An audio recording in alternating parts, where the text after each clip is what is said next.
L'association Memory, avec le soutien de la ville et des Provençaux, se devait de rendre hommage à Frédéric Mistral, figure emblématique de la Provence, pour le centenaire de sa disparition le 25 mars 1914 à Maillan, à l'âge de 83 ans.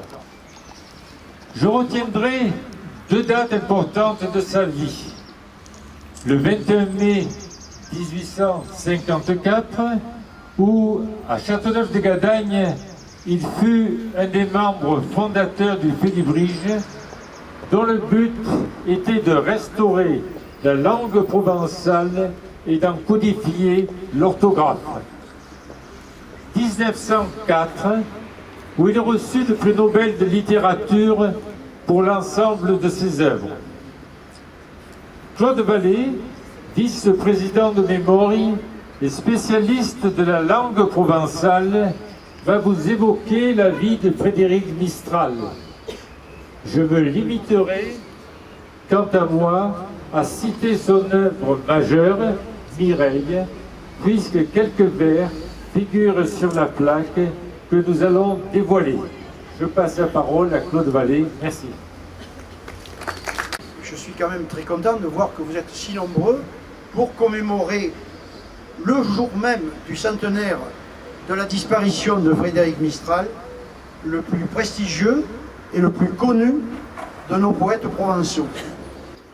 Quelques 160 ans après, et malgré une forte perte de sa vitalité, due à des facteurs bien connus, il y a encore en Provence 1 million de personnes sur les 5 millions d'habitants de PACA, comme on dit, qui comprennent le provençal, dont 250 000 l'utilisent quotidiennement.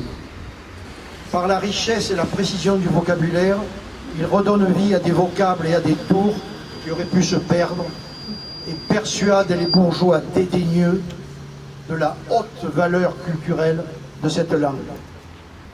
Mais on ne saurait terminer ce tour d'horizon, je vais en terminer, sans citer la publication, après 20 ans de recherche et de mise au point, de 1878 à 1886, du plus monumental dictionnaire provençal français jamais écrit, comprenant quelques 80 000 entrées, qui sert de référence incontournable encore aujourd'hui.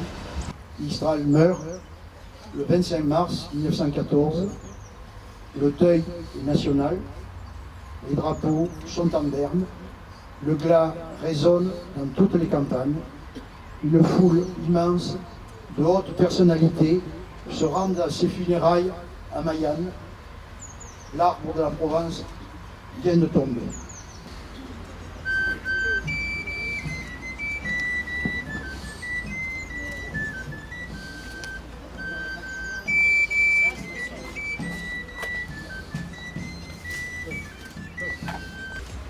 Nous allons donc dévoiler la plaque qui est apposée sur la façade de l'hôtel Camprodon, en honneur et en souvenir de Frédéric Mistral.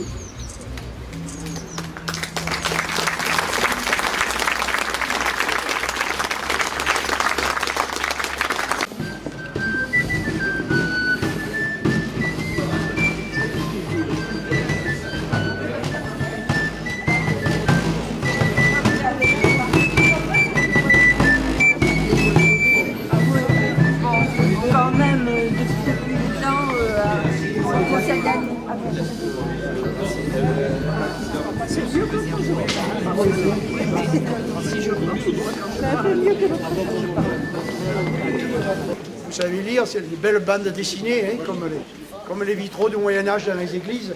Vous avez toute l'histoire de Mistral, avec ses temps forts. Alors les tableaux quand même, que nous les ayons à l'esprit, il y a le portrait de Mistral d'abord, là, Frédéric Mistral et sa Provence, avec la chapelle Saint-Sixte à Égalière que vous connaissez, qui est emblématique, hein, de la Provence.